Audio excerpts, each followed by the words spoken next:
morning. It's Thursday, November 5th, 2015. This is your morning edition on I-24 News. Coming up later today, disasters in the skies. Scores die when a Russian-built cargo plane crashes in South Sudan's capital, while American and British investigators conclude that a bomb was likely responsible for the crash that killed 224 people in the Sinai last Saturday. U.S. and Russian powers work together ahead of UN talks aimed at ending the war in Syria in the first ever communication test between fighter jets. And coming up later on in the show, everything you need to know about Balmain's collection for H&M. Good morning, I'm Meredith Ross, and we open with the two Russian plane disasters. Aviation investigators from the United States and Britain said a bomb may have brought down the Russian airliner, which crashed in Egypt's Sinai Peninsula on Saturday, killing all 224 people on board. The findings lend credence to repeated claims of responsibility by the Islamic State terror group, which were initially dismissed. Britain said it was suspending all flights to and from the Egyptian resort of Sharm el-Sheikh from where the flight took off. Meanwhile, a second tragedy struck yesterday when a Russian-built cargo plane with passengers on board crashed after taking off from Juba's main airport in South Sudan. 41 people were killed on board and on the ground. And we're joined now in studio by aviation commentator at the Israel Hayom newspaper, Aaron Lepidot. Good morning. Thank you for being with us this morning. And also by I-24 News senior Middle East analyst Ali Wakit. Good morning, Ali. So first, let's take a look at this next report, and we'll take it from there. A tragic coincidence or a series of terror attacks. 4 days after the disaster in the Sinai Peninsula, another crash involving a Russian airplane occurred Wednesday, this time in the South Sudanese capital, Juba. According to eyewitnesses, at least 41 people were killed. However, the total death toll remains unconfirmed. The Antonov AN-12 cargo plane was heading to the Upper Nile region, but crashed only 800 meters from the runway. Meanwhile, the investigation into the crash of Russia's Metrojet plane last Saturday, which left 224 people dead, is underway. Egypt's Civil Aviation Ministry said Wednesday that the black box which contains the cockpit voice recorder was partially damaged. Forensic analysis of the recovered bodies has also started.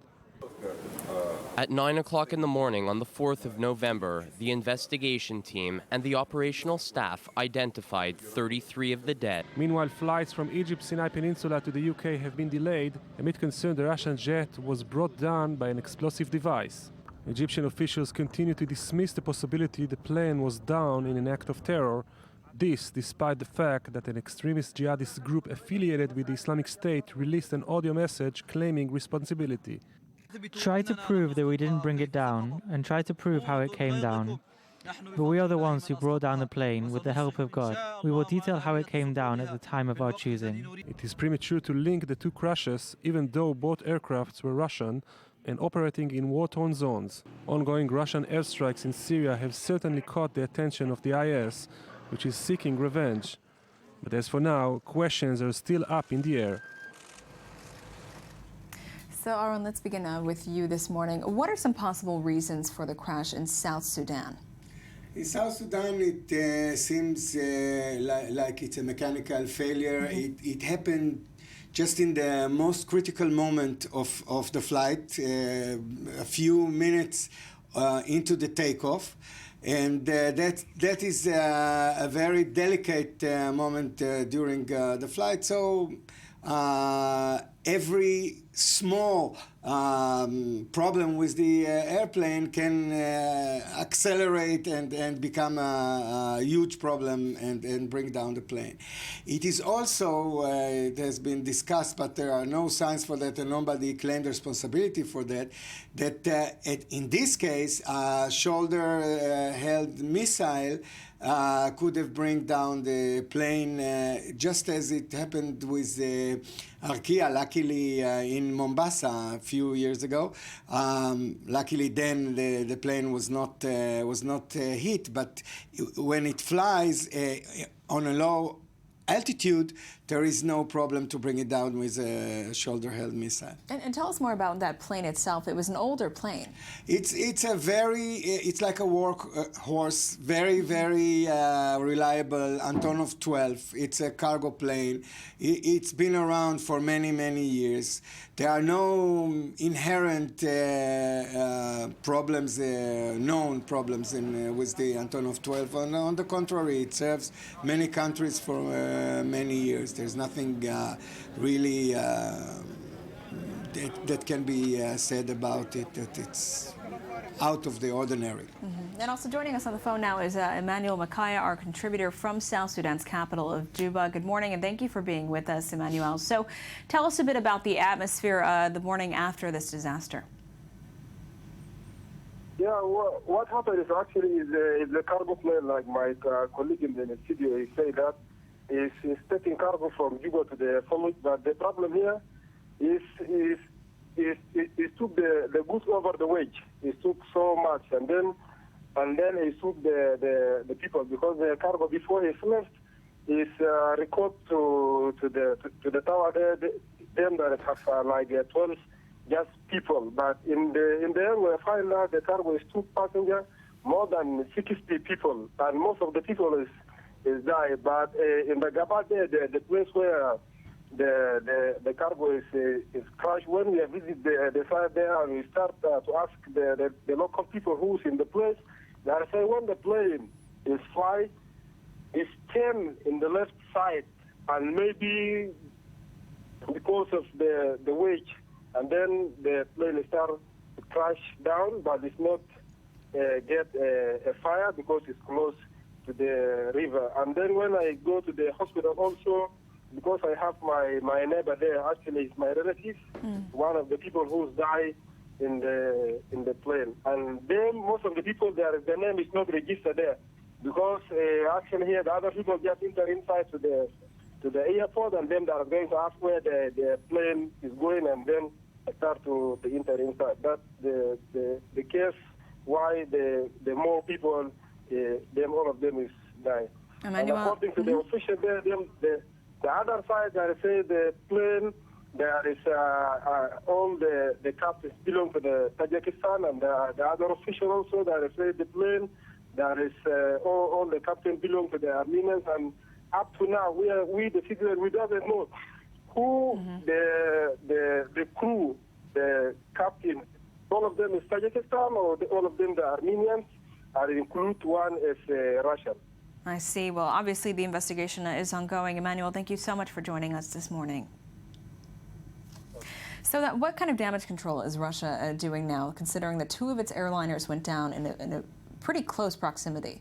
Yes, well, that's a problem for Russia. No question about that. And from the very beginning, that the Metrojet plane was crashed, the Russians did all they can to try and push the consequences of the investigation towards a terrorist act, because otherwise it will, of course, raise serious questions about the maintenance procedure and the level of maintenance they are performing on their airplanes, and that's not a good thing.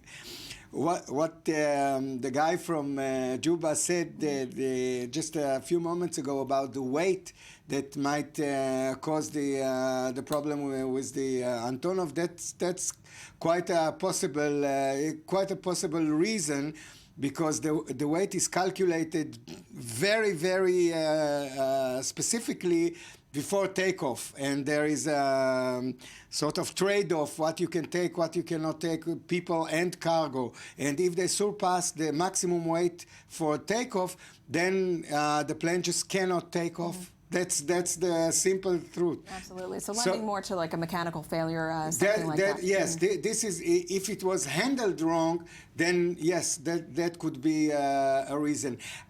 I don't see, and nobody, I didn't hear it from any other source, that there is any connection between the two planes. They don't seem to be connected. Just the Russian make. Just the Russian make. It's not even a Russian make. The plane that was down in Sinai is an Airbus. Airbus 321 that every Western company in the world is operating. So it's not even the make. It was just operated by the Russians. And I want to move to you now, Ali, for the Sinai crash. It's really interesting now that the terror element has really seemed to become a viable option, with the UK and the US both saying they believe a bomb may have been planted. So the UK has suspended all flights now to Sharm el-Sheikh, fearing that possibly someone in the airport could have been involved. So tell us a bit about that and about Egypt's reaction, because they're scared that they're going to lose tourism. Yeah, absolutely. And one of the last resources of incomes to Egypt is tourism, of course, and Russian tourism to this area, specifically of Sharm el-Sheikh, Russian more than Western even.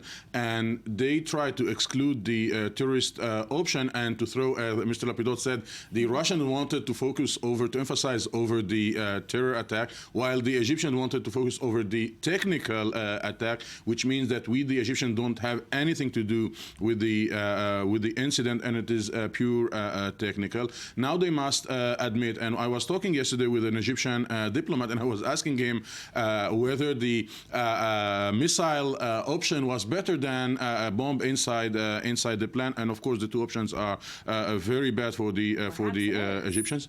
I said perhaps it is, because considering what it would take to get a bomb in a plane from the airport. No, absolutely. A bomb to take it in the airport, inside a plane, mean that many circles of security were infiltrated by the Islamic State. By the way, the audio published yesterday by the Islamic State seemed to be very authentic, especially if you follow their tweets. And the first day they said, we are claiming responsibility, and immediately they ordered their militants, their sympathizers, not to mention anything about the plane, and to leave it to the central leadership to publish when necessary, when find it suitable, the evidence that show that the Islamic State is behind. And in the audio they said that the day of the crash of the plane, the day was the day that commemorated the first year of the Islamic State in Sinai, pledging allegiance to the Caliph of the Islamic State, Abu Bakr al-Baghdadi. And Meredith, we don't know yet what are the results of the black boxes, but I must admit that it makes sense. The wheels are really turning now, and it's very chilling details and possibilities coming out. And when you have the US and the UK sort of backing this idea that it could be a terror element, it's very scary indeed. Ali, unfortunately, we do have to move on, but you are staying in studio with us. Aaron Lapidot, thank you so much for being with us this morning. Thank you.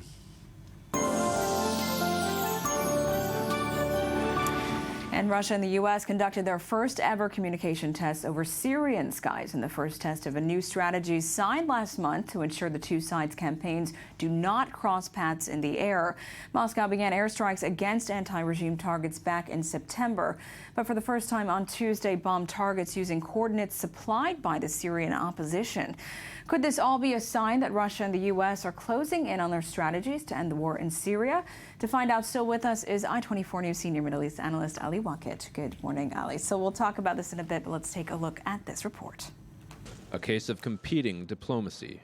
Russia's deputy foreign minister said Tuesday that members of the Syrian opposition had been invited to Moscow for a meeting next week, with the official adding Syrian regime representatives might also show up. Though the meeting is yet to be confirmed by any opposition group, there are those who have struck a supportive tone. And I think the regional players and the international community can help in reminding both sides, the government and the opposition, to come quickly for starting discussing without preconditions. Others, however, are opposed to the idea. We think it's premature. We think that there's a lot of work that is done. We thought there was a good start in Vienna. We think that there's a time and a place when the opposition groups will be represented, but we're not there yet. We're not ready for those discussions yet until the international community can reach a greater consensus on the way forward. The invitation of Syrian rebels to Moscow is not to be taken for granted. The Free Syrian Army claimed to have shot down a MiG fighter jet belonging to the regime Wednesday, and Russian airstrikes have been pummeling rebel forces for weeks now. Though Moscow says it is primarily targeting the Islamic State, the U.S. says over 85% of the Russian strikes have hit moderate opposition groups. Despite this, in recent days, the Kremlin has been increasingly forthcoming on its willingness to work with certain opposition groups it regards as, quote, patriotic. There are two lists that need to be agreed upon. The first one is of the terrorist organizations to which a ceasefire, which we all hope we can manage to announce at some point, would not apply to. The second list is of opposition delegations which will hold talks with the government with UN coordination. The Russian foreign minister also discussed the subject of the Syrian opposition in a phone call with U.S. Secretary of State John Kerry Wednesday. The two focused on which groups were best suited to represent the moderate rebels. Meanwhile, the Islamic State terror group posted a video showing what it claims are the results of Russian airstrikes in its de facto capital of Raqqa, including a damaged hospital. So long as a diplomatic solution remains elusive, these images are unlikely to be the last of their kind. So, Ali, the situation is ever-changing in Syria, but what's really interesting is that Russia has supposedly been working with the opposition to help strike IS targets. So what do we make of that? Because until now, reports have been saying that Russia has been striking opposition targets. Yes, the Russians are trying to work on two tracks, Meredith. The military track that means that they are now having more focus over the Islamic State bases, but we should not make no mistake. The Russians are still striking strongholds of other rebel groups and headquarters, etc. But they are trying to see whether if they start working with the recognized opposition, the opposition that is recognized by the international community, that they might have the support of the international community. For the moment, the Americans are against the summit that the Russians want to invite in Moscow with the participation of the regime and the opposition. Yet, members of the opposition and regime, have they responded to this invitation? The Free Army say it is not participating for the moment. The jihadist group, of course, are excluded from the participation, and the Russians are trying to build their Syrian opposition, what they call the legitimate opposition. It is an opposition that is acting from Syria, inside Syria, under the eyes and with the agreement of the regime. The question is, what is how representative are this opposition that is based and located in Syria and Damascus? And this is the challenge of the Russians, to try to have those results on the ground that will oblige even the components of the opposition to admit that the Russians are an important actor, and we maybe should put pressure over the Saudis and the Americans to try to restudy the refusal from the Russian summit. And we'll get back to this in a bit, but also joining us now on the phone from the Golan Heights is Hamid Abidat, correspondent for Syrian State TV and Iran's Press TV. Thanks for being with us this morning, Hamid. Good morning. So the fighting has been actually close to the border with Israel for some time now. Who exactly is fighting there, and how close are they to the Golan Heights area? The groups that they are fighting here in the area, kind of armed gangs that they are formed to, for sure, Jabhat Nusra and others to ISIS. And they're fighting with the Syrian army and Hezbollah fighters on the northern side of the Golan Heights. And I think, that this kind of groups, they are also getting, or they're having a problem the last few days, because the Syrian army and the Russians and also the Hezbollah fighters, they change the reality here in the area, and they are going to be winners more, And, considering how close you live to the border with Syria, I mean, we've heard stories of people hearing and even seeing attacks being carried out. Are you seeing a lot of activity up there right now? Sorry, I think you. We've been hearing a lot of reports of people living in the Golan Heights, where you live, really seeing and hearing attacks over the border. Is this the case? Are you witnessing the fighting? Yeah, the attacks on the Golan Heights. There was something that it was in news. It was a new for 1 to 10 days, 2 weeks, something like this. It was the first time that I can see. I saw it. I saw a Syrian helicopter that they are just moving around beside the border, very close to the border in the Golan Heights. And the IDF and the Israelis, they didn't attack it as it was, usual before the last 4 years, 5 years. Mm-hmm. I think it's kind of understanding between the Russians and the Israelis, and the new weapons that the Syrian army are using in the Golan Heights. It's new weapons, that they didn't use it before, and there's something that has been changed here in the area. And considering you work for Press TV, I want to know, what do you know about Iranian participation in the Syrian talks? I can't say. I don't know I don't know what they are doing there, but I know that they are good friends and they are taking care to each other everywhere. That does make sense. But Hamid, thank you very much for joining us this morning. Ali, I'll spin that to you now. The Iranian participation in this conflict and what their goal is, what their interest is here in solving Their it. interest, in my opinion, for the first class is to keep Bashar Assad as a key player in a future arrangement, whether it is a transition arrangement or not. But Bashar Assad should be part of the future scene of Syria. This is on one hand. On the second hand, to try to guarantee their interest and mainly the road between Tehran to Lebanon via Syria, which means supply of weapons, and keep the key elements that are enabling the Iranian to have a huge influence over Syria and through Syria over Lebanon. And in my opinion, all the talks of the Saudis and the Americans that we should exclude Bashar Assad of any future arrangement will face a very tough position of the Iranian, and whether we like it or not, the Iranian are really a key player in the Syrian incident. Plus, everybody understand now that the Iranian, in a very wise way, succeeded to connect Yemen with Syria, with Lebanon, with what is happening even in Saudi Arabia, and everybody understand that you cannot dismantle one issue from another. And if the price will be Bashar for a transition period, I think that the international community will be obliged to swallow this option. Now we are talking about to let Bashar Assad to complete its 7-year term. He was elected last year, which means that he still have 6 years or 5.5 years to his term. This is a possibility that even the supporters of Bashar Assad might live with. Interesting. Ali Walker, thank you so much for joining us this morning with your commentary.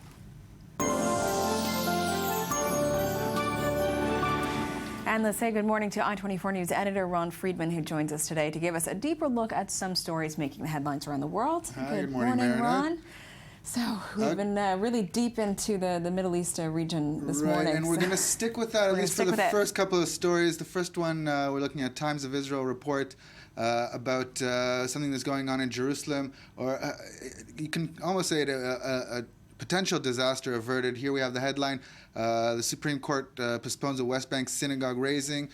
Basically, there's this a synagogue complex of buildings in Givat Ze'ev, that's one of the outskirts of Jerusalem beyond the Green Line.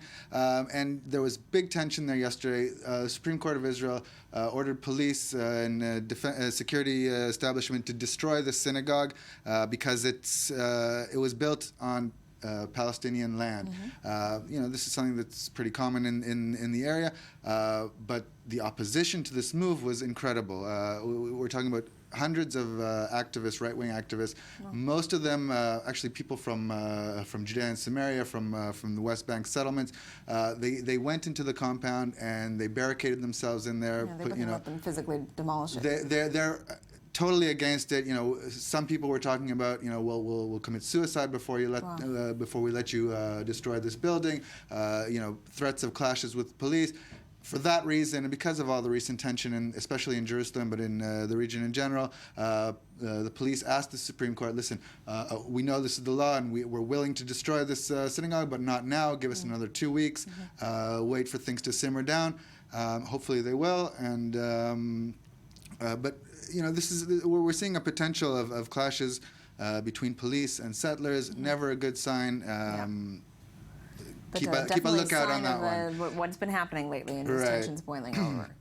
Next up, we move to Turkey, and I'm glad Ali is with us. This headline from Hurriyet, presidential system, new charter back on agenda. Yep. So President Erdogan in good shape in Turkish politics after elections earlier this week. He's flexing his muscles. He wants, or what some people are saying, that he's looking to expand his powers, to make a U.S.-style presidency where he's at the helm and he calls the shots. And one of the moves he's working on is to form a charter that will give him those rights. Now, he's been in power for a while now, more than a decade, but he wants a firmer grip on power, and we've seen he's wasted no time. Correct me. This is why, beside the festivities that we saw after the results, they were very glad. But when you talked with people close to Erdogan, they admit that they are not so glad, because they wanted the majority to be that strong that will enable him to change the Turkish constitution without even going into negotiations with the political parties in Turkey. Yeah, he wants to, completely change the constitution and then give himself way more power. And we're seeing crackdown on dissenters. I mean, it happened before the elections, but after the elections as well. And now the PKK as well. This is a huge issue in the country. The Kurdish story, of course. I mean, there's not going to be any backing down on that as well. In any case, he's in the driver's seat and he's taking the country for a ride. Moving along, we've got the latest development in the Volkswagen scandal.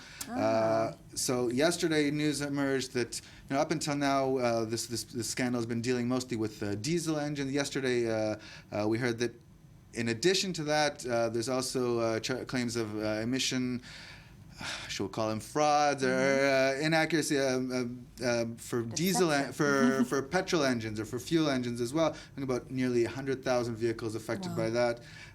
It caused Volkswagen shares to plummet in the stock market 9%. It seems like over time, more and more models are being revealed to have this device inside. Also, luxury cars were found, I think, this week as well. Audi and Porsche, yes. And every time we're learning about new elements and new ways that they've been using technology to cheat these emission tests. Anyways, it's causing Volkswagen stock to plummet 40% since the beginning of September. Well, these are the consequences when you billions of dollars in fines. Mess with the environment, right? Exactly. I think we have time for a real quick one last one. All right. It's an interesting story. MSNBC has it. Here's the headline. Chicago school district found violating transgender rights could lose funding. This is a big story in the United States with the emergence of more and more people coming out as transgender. High schools, colleges, they have to deal with the question, all right, are they male or female, and where do we put them in the dressing rooms, in the locker rooms, and in bathrooms? Yeah, it's a tough call. And in this case, the Chicago authorities told the school, either you let this person who identifies as born biologically as a man but identifies as a woman change and use the female bathrooms, or else you'll lose your state funding. This is a debate that's taking place all over the country, and it's going to be interesting to follow. It's not easy, especially at that age as well. I mean, dealing with something like that. You can understand both sides here. Certainly. Well, Ron, thank you so much for this press review. And coming up next, a major archaeological discovery in Jerusalem found 10 meters underneath a parking lot.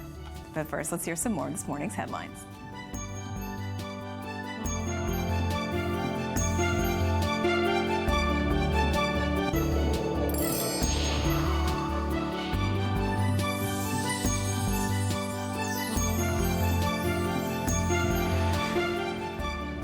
Welcome back to the Morning Edition. Over the past 100 years, archaeologists in Jerusalem have pitched numerous theories as to the location of the Akra, an ancient fortress used to hold off a Jewish rebellion referred to in Jewish scriptures. Now, the Israel Antiquities Authority in Jerusalem's city of David may have the answer, and it isn't where they expected. Before we answer these questions, let's introduce our first guest, I-24 News senior editor Ruti Sinai. Good morning, Ruti. So we will talk about it, but let's take a look at the next report by our correspondent Uri Shapira, who does have some of the answers. It is here in Jerusalem, only a few meters from the old city, that an ancient fortress was uncovered. Antiochus's fortress. It is a breathtaking discovery. Ruins buried 10 meters underground for more than 2,000 years. People have long known about the existence of the fortress, and archaeologists have been looking for it for almost a century. But until now, nobody could find its exact location. These archaeologists were lucky. A parking lot on top of the site provided them with a unique opportunity to dig over such a vast area. We start at the top, from the highest point, and from there we move downward to the older area. Today, we reach the Hellenic area, the Greek period, and we keep going to get the Iron Age and the King's era. C'est d'arriver jusqu'à l'époque du fer, donc l'époque des rois. We find ourselves back in 167 BC. Antiochus is a Greek Seleucid king, and his kingdom is gigantic. He decides to build his fortress here, exactly where the city of David used to be. The place is packed with all kinds of weapons, and Antiochus doesn't hide his objective, to Hellenize or assimilate the Jews. The Jewish presence here dates back to the end of the Iron Age and spreads until the destruction of the Second Temple. Under Antiochus, Judaism becomes forbidden, a move that provokes a rebellion. This is the Maccabees' revolt. They lay siege to the city, and the Greeks are banned. But this fortress is impenetrable and remains standing for 25 years until finally being destroyed. Because of its historical significance, it has long been sought. Today, only stones remain, but the story they tell puts an end to one of Jerusalem's biggest archaeological mysteries. So, Ruchi, this is pretty impressive. Yeah, this is very massive. exciting. Very exciting. Although, I sometimes think when I go to archaeological sites and they tell me, well, this is where Abraham was and this is where Emperor Herod was, and I say, well, yeah, it's just a stone. But it is exciting. And as our report said, they've been looking for it for a long time. It was buried under, Jerusalem, like many old ancient cities, was built, layer upon layer upon layer. So the Roman era, which, dates back to 1st century BC and then a few hundred years afterwards, there's plenty of archaeological findings from that period. From the Greek, from the Hellenic period, there's very little. And so this is one of the reasons this is considered a big deal. And the other one is that, at least in Jewish lore, this fortress, this Greek fortress, which was eventually put down, well, it was raised by the Maccabees, by these Jewish rebels who refused to be assimilated and Hellenized by the Greek conquerors. This is in Jewish. It has a very symbolic element to it of the few fighting the big conqueror and winning against these garrisons that were sent from Greece by the various kings. It just has such a rich history, doesn't it? It does. And Hanukkah, which is sort of the festival of lights that we are going to celebrate in December, early December, marks actually the raising of this fortified.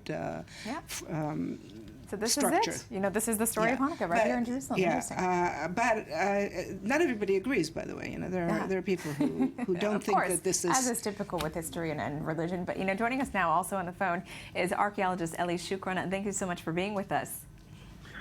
Hello, everyone. So we're talking about this finding. How significant is it? It sounds, from a religious and historic perspective, a major finding. Yeah, it's very interesting finding, but I don't think that it's connected to the Hakka, to the fortress of the Hakka, because we are far away from the temple area. We are like around 200 meters from the temple area. And of course, it's very interesting, and there's not enough finding that we will say that this is the Hakka. And I suppose to find the Hakka more close to the temple mount, not in the city of David, in the western slope on the city of David. This one. The other thing that what we have one wall. And one wall around 20 meters, maybe a little bit more than that, and finding. And as I say, it's very important finding from the Hellenistic time, 3rd century, 2nd century BC. And it's nice, and it's good for us to understand what happened there in that time.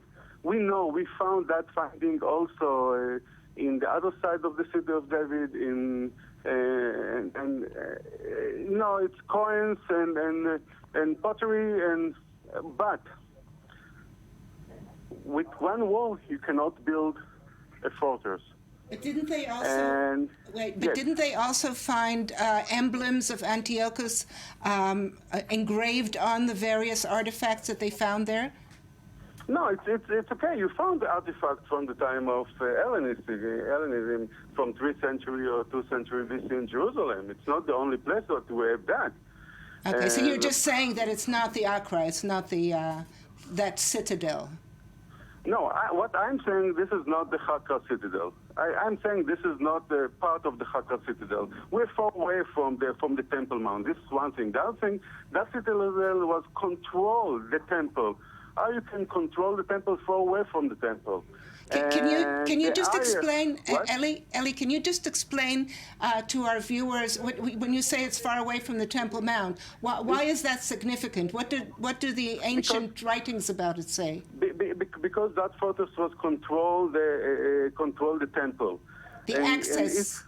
The Hakka fortress was control the temple. So if you fall away from the temple, how you control the temple? How you control the temple? This one. Secondly, the higher of let's say Mount Moriah, Temple Mount, it's very, very higher than the city of David. We talked about more than 20 meters above the level that they found in the city of David. So it means the wall there needs to be more higher. It's mean like 30 meters to control the Temple Mount. And in that wall, we're talking about 4 meters. 4 meters, it's not enough so you're space saying to build a wall around 30 meters. So you're saying based on the size, you think it probably is not what people are thinking it is. Yeah. This is it. You're right. Well, Ali, thank you so much for joining us. Unfortunately, that is all the time we have, but thank you. Thank you very much. So a skeptic, Ruti. A skeptic, yeah. It could be a question of professional jealousy, but no, it could be, no, he raises... I hope he wasn't still on the line for that. Eli, no, seriously, now, he's an excellent archaeologist.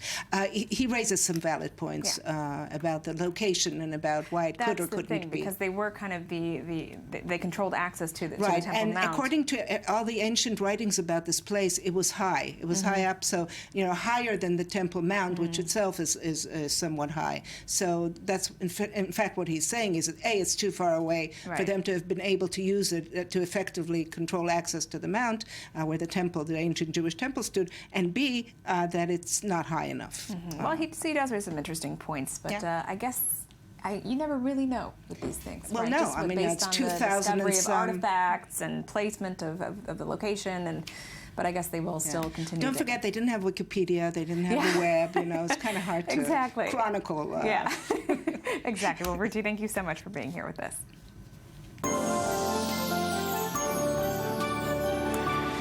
And focusing now on the environment. Is Antarctica gaining more ice than it's lost? A new study by NASA that examined the heights of the region's ice sheets via satellite says yes.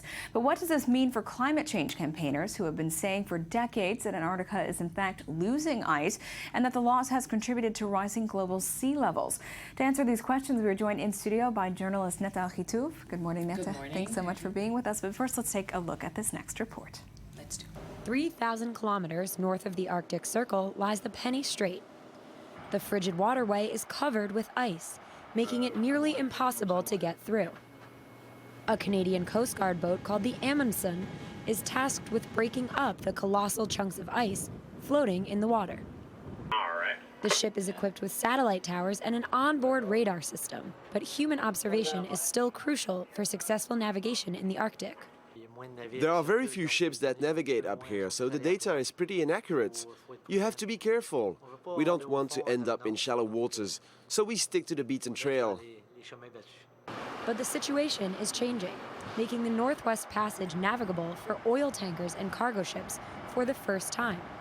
It's getting warmer and warmer each year, and as a result, the ice is melting. So when there's the old ice that still remains, you will see some chunks of that.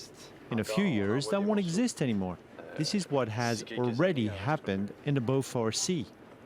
The new maritime route could allow companies to make huge profits. But it's not all smooth sailing in these polar waters. The weather can change at any moment, and sailors must be prepared for the worst. The Amundsen is equipped with 6 motors, each as strong as a train, allowing the ship to break through the ice floe if necessary. Providing provisions for months at a time can be tricky. Often the crew must rely on local cuisine. When we go to the Arctic, often when we have the chance, we buy Inuit fish when we can.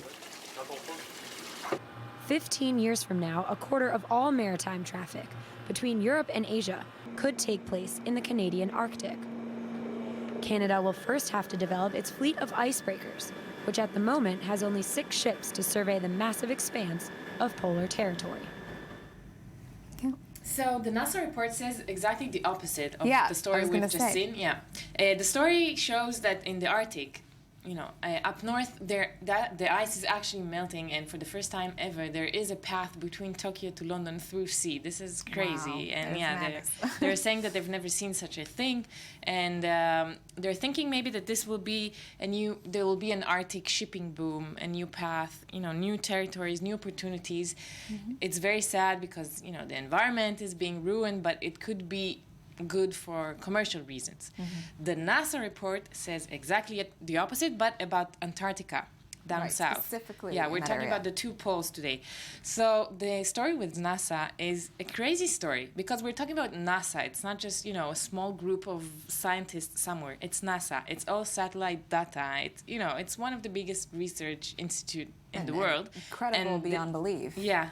And they, for the first time since we've started talking about global warming, saying that there's actually ice accumulating and not, melting, which is everybody's, in the environmental world is in shock after this damage control, publication. Yeah, exactly. So they're saying that 30 billion tons of ice actually added in Antarctica, while the UN report, and it's the UN, again, not a small, few scientists. We're talking about the UN research center. They're saying that the opposite, 112 billion, have been melted.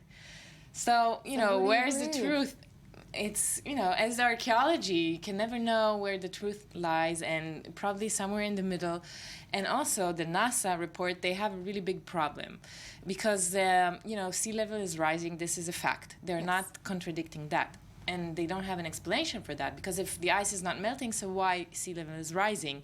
And this is all prior to a December summit that is going to happen in Paris, the biggest summit of climate ever. Yeah. Obama and all, everybody will be there. And they're all arguing, before of that. And so the environmental world is kind of in a turmoil these last days since the NASA study. Yes.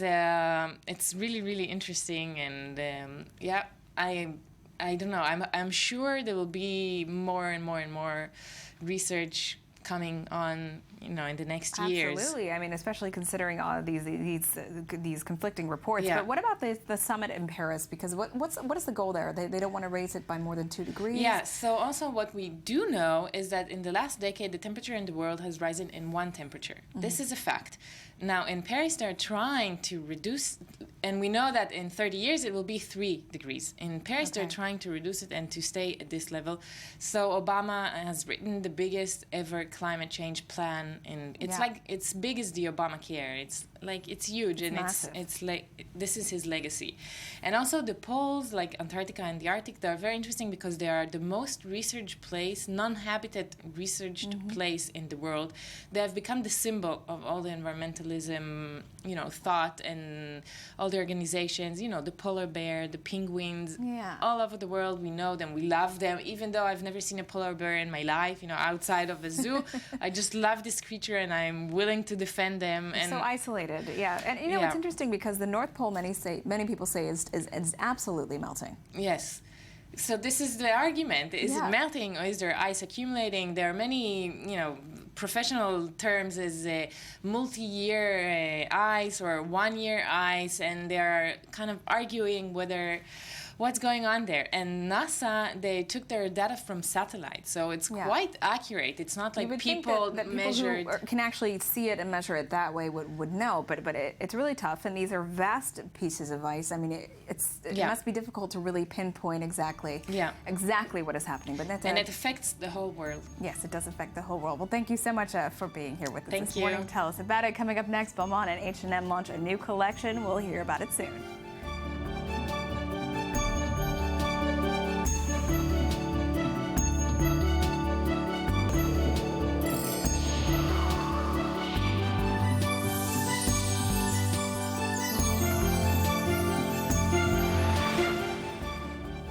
Welcome back. It's still Thursday, November 5th, 2015, and this is still the morning edition on I-24 News. Thank you for staying with us.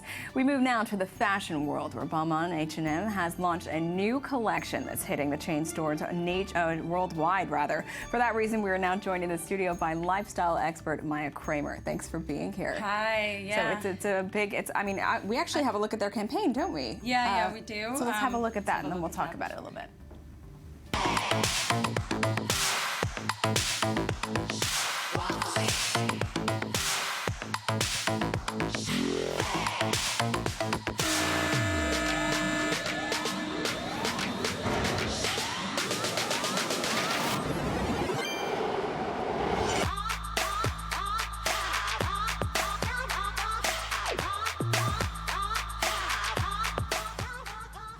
Yeah. Very cool. I know. Doesn't strike me as H&M. It strikes me as way more high fashion. Well, it's very Balmain. I mean, every year H&M teams up with a big brand name, either a brand name, a designer, a celebrity, and does affordable clothing at a high-end level. So right now, yes, they open their doors at 9 a.m. in every country. So right now in Israel, it's happening live. It's happening. Yes. In the past, they've done things with Karl Lagerfeld, Versace, but Balmain is one of the biggest brands, I think, because Oliver Rusting, who's the creative director of Balmain, is huge on the social media. Yeah, so I mean, he's so popular with all his celebrity friends. He's just huge. Yeah. I think he has more than 1.5 million followers on Instagram. Wow. Yeah, so it's very new, it's very fresh. And I want to just quote him. Yeah. He says, H&M allows me the unique possibility of bringing everyone into the world of Balmain, get a piece of the dream, and create a global, and this is a hashtag, HM Balmain Nation, a movement of togetherness fueled on a hashtag. Now, it's the first time a designer has really had his own hashtag before an H&M collaboration, which really sparked huge popularity. I mean, people are just like fighting to get in there all over the world. What do you think the scene is going to be like? I mean, I know that, like in Singapore, for example, people camped out outside of the store, outside of the H&M store, 3 days prior to today. Yeah, people have lined up. They've lined up actually right now in Israel. It's happening, and they've lined up since 6 a.m. That's insane. 4 hours before. Wow. The actual event. It's pretty wild. I mean, I think it's probably the most popular collaboration that has been since, here you see people sleeping outside of the store. The biggest collaboration that H&M has done. I mean, you'd think it was like the new iPhone or like Black Friday. I mean, you don't see these images for clothing collaboration. Yeah, you really don't see it so and much. you know, there's a limited amount of items. The way it works. So that's why people are freaking out, because there's limited amount. Okay. Right. I can explain to you how it works a little bit. There's 14 wristband colors, and they divide people into groups of 20. Okay, being assigned a certain time to go into the store, and then they have 10 minutes to purchase the items. Wow. Yeah. So they have 10 minutes, and what's the point of that? Well, I mean, because of the hype, they get, you know, no one tries anything on. They just grab whatever they can. But this year, you can only get one item of women's wear, one item of footwear, and one item of an accessory. Did they do any like sneak peeks for the collection? I mean, did people know what they're up against? Yes, there was a runway show. There was a runway show, and there was the campaign that you saw. There's also, you know, see all these celebrities wearing the actual items. And you can see it online, too. I didn't mention, but this whole thing is also an online store. Yeah. So Are 9 a.m. online. Do the limitations apply as well Yes. online? Okay. Yes, they do. But I have heard that in England, and I'm sure in other countries, people have paid other people to come as well and grab items for them so that they can have more than one item. Yeah. So we're seeing some of the collection now. This is from his Instagram, which you said he's just wildly popular there. I mean, he's managed to tap into social media and do things that no designer has. Yeah, no designer has done that since, he's basically the modern designer, the modern creative director. He represents the world now, and that's why people respond so well to him, to this specific designer. I think his use of celebrities as well. You know, the Kardashians, and we saw Gigi Hadid there on the runway as well. Jordan Dunn, he's really smart, because these are the girls that everyone's looking at right now, who they want to be like, and he's putting his clothes on them, and it's working. It's really, really working. Well, unfortunately, I think we wanted to have someone at our store here in Tel Aviv, but I don't know if that's going to work out. Obviously, it's madness. Yeah, it is madness. I mean, I did speak to her earlier, and she said that people already were pushing and shoving each other. It was out of control. So yeah, we can. Keep. It reminds me of the days when H&M actually came to Israel. I mean, this was huge because Israel does have a lot of global brands, but something like H&M that's so affordable and so trendy. I remember footage of people just, they couldn't move, first of all. And like you said, they were just grabbing whatever they could. Yeah, I was there 1 year for Versace. And I think I just like grabbed as much as my hands could handle. I didn't even try anything on. But honestly, the thing is, though, everybody ends up wearing the same things. So true, but with sizing and with how it fits, I mean, does it just not matter? It doesn't matter. Some point? You can always sell it online afterwards, right? You can always sell it online. Well, I wish everyone, the best of luck with that. Unfortunately, we couldn't get to our person there in Tel Aviv, but I hope she's alive. Yeah, exactly. I hope they haven't trampled her or her phone. Yeah. In more news, charismatic Israeli designer Albert Elbaz. We've talked about him a lot on the show, whose beautiful designs brought Lanvin to a whole other level. He's been 14 years with the company, and he has been ousted. Rumors have it he didn't get along with the CEO, who's Michelle Hubain. That can do it. So yeah, and it comes less than a week after Raf Simons left Dior. This kind of sparks a, also Alexander Wang. Yeah. He left Balenciaga in July. So this kind of intensifies the discussion about the pressures and restraints in today's world with creative directors, with designers, in such an accelerating industry, which is why Olivier Rousteing in Balmain is surviving this. Yeah. Because he gets it, he's in the hype. These are designers that have been around a really long time. Olivier is... Oliver is only 30 years old. He's young. These guys, Albert Elbaz, they're 14 years with Lanvin.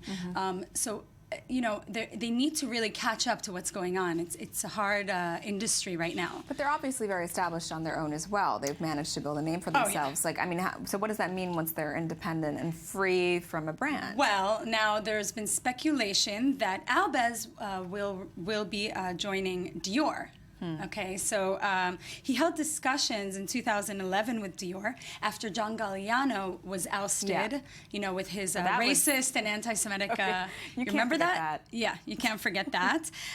So he was seen talking to them, but the talks didn't progress because Elbaz had ownership stake in Lanvin.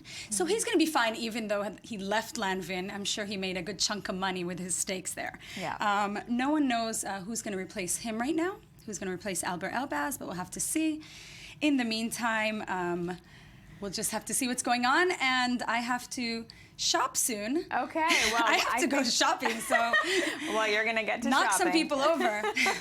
Well, thank you so much for being here for all this craziness. I want to go online after the show and check out kind of what It'll they probably have. be sold out. Even if it's sold out, just to see exactly what's being sold. Yeah. Thanks so much for being here. Thanks. And now let's say hello and good morning to our Time Out Tel Aviv culture editor, Amit Kling, who is here today for the Viral Spiral. That is the web review.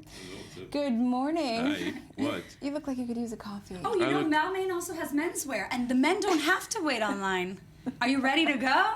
I am ready for nothing. I'm ready to fall sideways. Okay. And try to crawl out of the. So that doesn't excite you, the whole H&M launch? No. Yeah, I think most guys feel that way. Probably. Yeah. So what's going on in the web? All right. So AOL News via Associated Press is reporting that you remember Kim Davis, right? Mm-hmm. The county clerk that went to jail for refusing to sign marriage permits for gay couples. Do you remember that? And now she's appealing the order that put her in jail. I mean, she's out. and essentially, really, everybody was ready to let this thing go and just forget the whole thing. Yeah. But no, she wants another round she wants another legal round around this, and she wants to appeal the order as legal and have the thing erased from the record. Yeah. Now, this in itself is ridiculous because her arrest has made her international infamous celebrity. Absolutely, notoriety. So really, it does not matter if it's erased or not. And clearly, I don't see Kentucky ever overturning this. Yeah, I just wonder if it's also the one that kind of like 15 minutes of fame thing. She just wants to stay in the headlines. Do you think that's it, or she's probably going to write a book? She's probably gonna write some book, that's for sure. That's gonna be, I don't know, just some. But on a personal level, I think a haircut would be a good start. Just say Are you talking to her or me? A whole Just makeover. Her. Oh, I'm talking to her. Him too. A haircut would help. Might wake you up. Yeah, I think that. Listen. Woman to woman, Ken Davis. No, but regarding Ken Davis, yeah, I think she's more of a crazed ideological thing rather than fame. Yeah, seriously, possibly. because she was pretty adamant about I her position. I think people can fame her, but to jail, I'm not sure. Yeah. Okay. Well. All right. CNN Money. The McDonald's stock has been sort of in turmoil past year. They've had shocking. They've had losing. But this year was the first year ever that they've recorded quarter-year losses. Wow. And now they're trying to unveil a line of so-called gourmet burgers. They're rolling them out first in England as a test. Gourmet McDonald's. This reminds me because I talked about kale in one episode, and McDonald's started carrying kale as well. Really? Which is like jumping shocking. on that McDonald's and kale are like Well, I mean, kale is more of a buzzword than anything else at this point. and they're how can you say that? Easily. And they're I'm just pronouncing the words. And McDonald's is flailing. That is so strange. They're just, I think it's just one of those global brands like Apple that no matter what they do, it'll be constant. Well, that's exactly what people thought for years, but that's not true. And they're losing their part of the market to more serious burger. They're losing it more over taste buds than anything else. I'm wondering where in the world it's actually falling. Are these is it based in the U.S. or it's just kind of a global trend? Not all countries are recording a loss, but it's the overall. It was overall quarter losses. I think the U.S. did poorly. Yeah. They're still holding pretty good in the Far East. Still pretty popular there. In the U.S., there's locations closing. They are not in very. That's just like mind-blowing at this point. At this point, I think they're very visible about the fact that they're bleeding. Well, we'll see if this gourmet whole burger story works. with meat as well. Yeah. Maybe that affected them as well. The whole all this, dangers this processed meat finding and red meat. As well. I think it's that you're talking about the World Health Organization report. I think it's still too new to actively affect such moves. This is so quickly.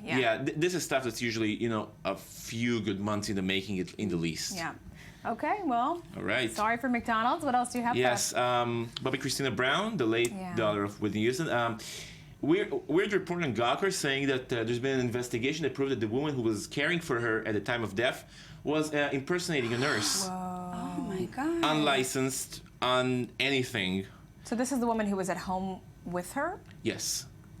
Okay. At the hospice. Sorry, the hospice. Okay. Which is even weirder because a home nurse, you can understand how that something like that would happen. How you can fool a household, but how do you fool a whole hospital? It's supposed to have regulation for these kind of things. Is this like a crazed fan or something? No, this is. There's a whole phenomenon of medical personnel impersonators. It's very specific. That's really scary. Really yes, creepy. I know, right? Like if your surgeon is not really a surgeon. That's been known to happen rarely. Really? But yes, it's considered to be. It's interesting because there's actually research into that thing. It's considered to be a certain type of psychosis. Yes. Yeah. And I would imagine that. It's not really considered that it's the position of the doctor in society that triggers this. There's also a reverse story that this reminds me of. There was a man who was impersonating a doctor to his family for years. This is a horrible story. I don't know why I'm telling you this. All right, well, it's got to be quick. Okay. So make it quick. Okay, for years he's told his family that he was a doctor and he was claiming to be going to work at the hospital. Oh. This is just going to sound like a horror story, but this is true. And Frenchman, he was sitting in the library the whole time. At some point, he felt that he was going to be exposed, killed his whole family, killed himself. Okay. I'm sorry. I know. think in the case of Bobby Christina, this is quite that extreme, but no, not quite. Indeed, but what I'm saying is that there's a sort of Yeah. psychosis and impersonation of medical personnel. It's a mental disorder, perhaps. Yes. That people may actually believe There's a that certain they're in a status health to being a doctor. Exactly. Yeah, we don't know Well, if that's her motive, but that's a thing. Yes, well, hopefully we will find that out. Thank you so much for Thank being you. here. Maya, again, thanks so much. Thanks. And coming up next, a closer look at what happened this week in history. Stay with us.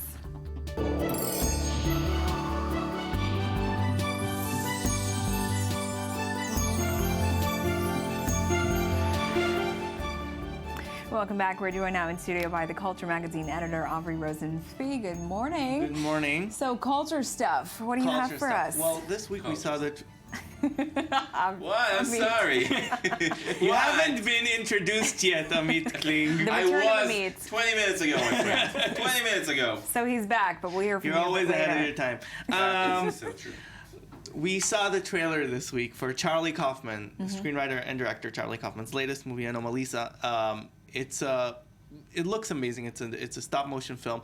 I think so people understand what we're talking about. Let's look at the trailer and then talk about it. What is special? What is it to be human? What is it to ache? What is it to be alive? Each person you speak to has had a day. Some of the days have been good, some bad. That looks Okay. incredible. Wait, So- what is that? You called it stop animation? This is stop motion, Stop motion. animation. There are a few things to love about this. First of all, Charlie Kaufman, director of, writer of Eternal Sunshine of the Spotless Mind, and being John Malkovich, known for his surreal visions, surreal and sort of existential visions of life. I see that. I'm sorry, but Cynic definitely Okay, was so there. let's start at the beginning. This started as seeing ear theater, or I'm sorry, the New Ear Theater. It was a series of plays that were basically radio plays with actors on stage. And it's a three-hander. It has David Thewlis, Jennifer Jason Leigh in the leads as he's like a middle-aged professor who sort of has a fling over a weekend in a very existential fling over a weekend. And actor Tom Noonan plays all the other parts in the movie. Really? Yes. So this started as a Kickstarter a couple of years ago, and it was supposed to be like a 50-minute movie, and it sort of grew from that. Amazing technology. You can see that all the faces are 3D printed. You can see that, and they don't even hide like the mechanics of the puppets, because as you can see, the mask in Frank. yes, Right, the expression-wise, not the. You can see the slit across the eyes where they connect it. They sort of leave everything very raw. It's really cool I love effects. stop motion, That's and really. I haven't love. seen anything like this. Yeah, they've been told that they shouldn't make the puppets look so realistic because it would freak people out. But I think that's kind of what the look they're going for. Always, never went for opted for the freaking people out option. The movie is not out yet, but from festivals it has 100% on Rotten Tomatoes. Wow. And I've heard from people who have seen it that it's really something very special. Very cool. When would that be releasing in Israel? We don't know.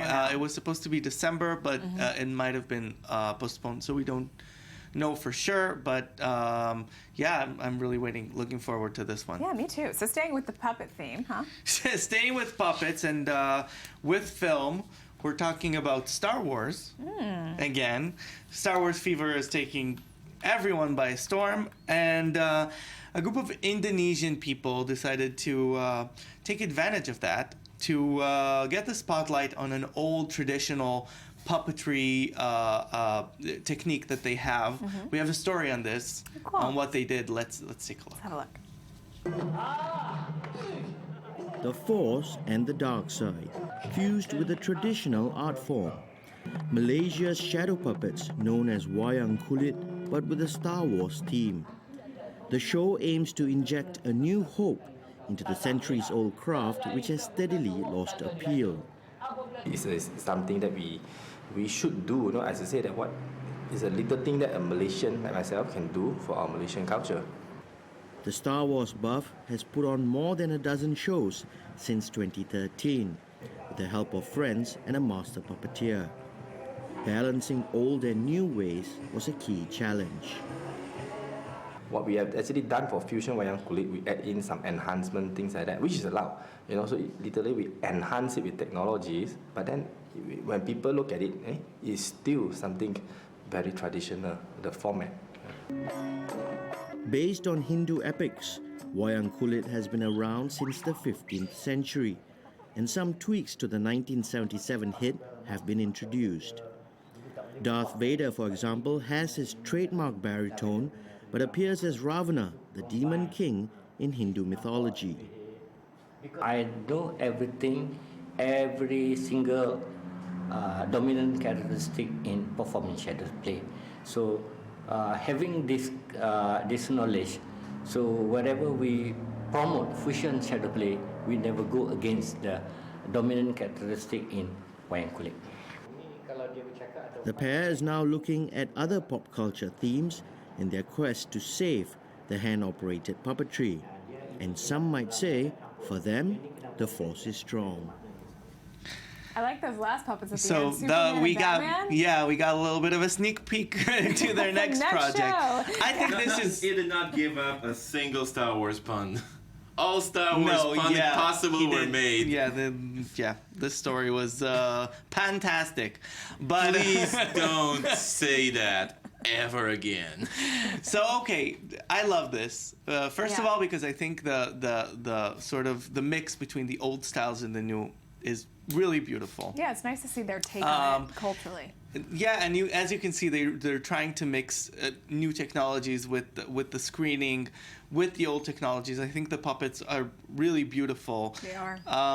So like, yeah, the director is a Star Wars buff, and but he did fuse it with sort of traditional forms. Like the hero looks like a hero from these like always like in those traditions you have a certain way that the hero looks, a certain way that the villain looks, and they've sort of fused that together. I actually first known about this technique because Julie Taymor, director of The Lion King on Broadway, used it. She took a lot of Indonesian puppeteering techniques into the show. So it's a very interesting world of theater to get into, and I hope people do learn about it. You want to see me suck the joy out of it in one phrase? No. Okay. No? Well, when is he doing Phantom Menace? Oh my God, thank you. Thank you for ruining everything. I am sorry. Okay, and we're going to finish with Dragon's Lair. That was an 80s video game in which you chose where to go, but it was fully animated. It was sort of a new idea. It was Don Bluth who made American Tail, and American Tail is probably what he's most known for. And now he wants to make a movie, and he went to Kickstarter for that. Again, Kickstarter. Kickstarter seems to be the place for filmmakers. Yeah, but it's kind of... what he's doing, I think, is not good. He's trying to raise $550,000 to make like a test reel to try and sell the movie. I see. So what people are actually investing in is not the movie, but sort of a marketing campaign for the movie. His pitch that he'll benefit from. Well, yeah, that'll try to sell to the students. I mean, fans really want this. They've been talking about it. Don Bluth, he's not a young man. He's in his 70s. He's made many movies, some of them better, some of them worse. He started at Disney, and then he was sort of like the guy who sort of rebelled against Disney and went out to make his own movies. So it's not looking very good. At 21 days to go, he has $127,000.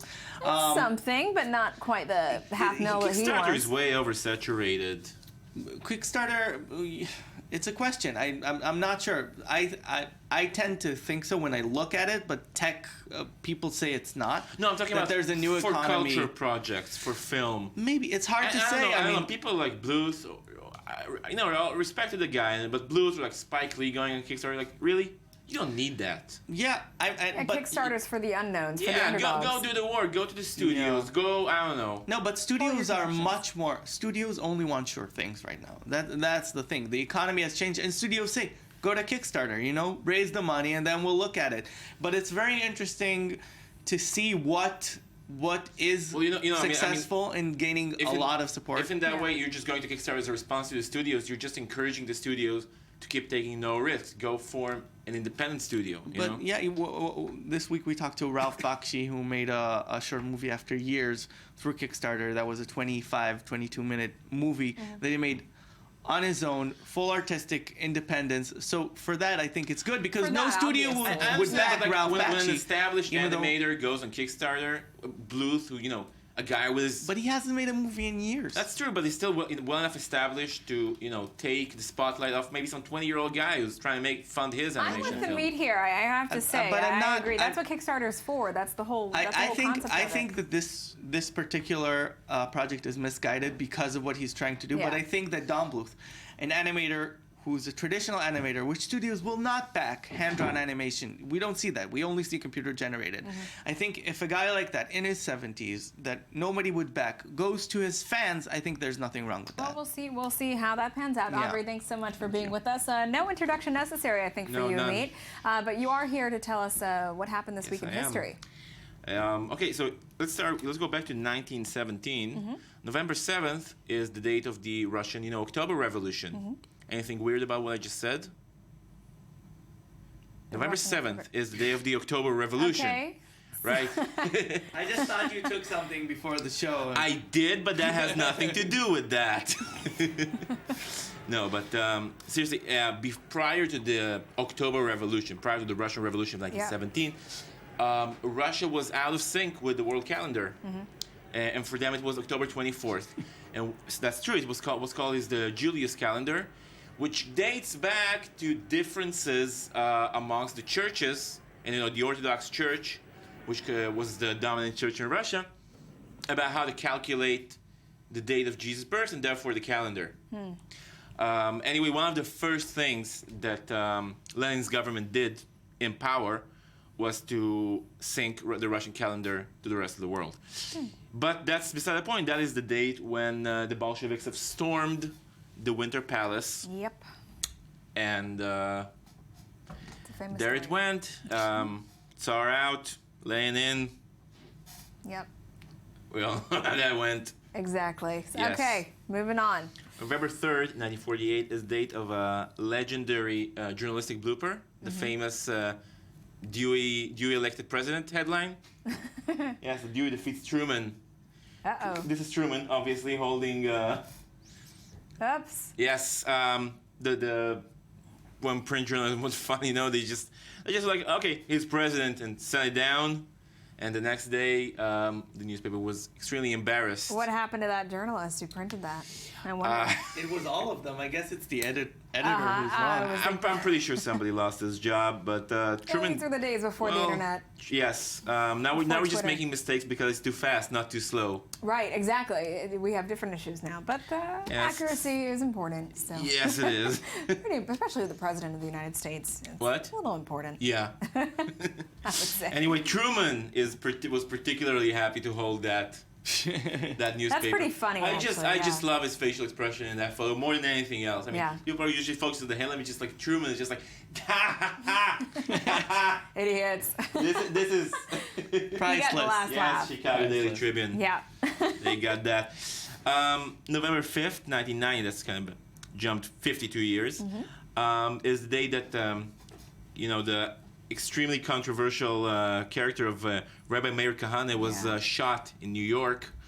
That's, of course, he's sort of the forefather of today's Israel's religious extremist religious right. Unfortunately, not as controversial today as he was when he was alive. Yes, it's pretty insane. I mean, this is a guy who was elected to the Knesset, won one seat. That was possible back in the day.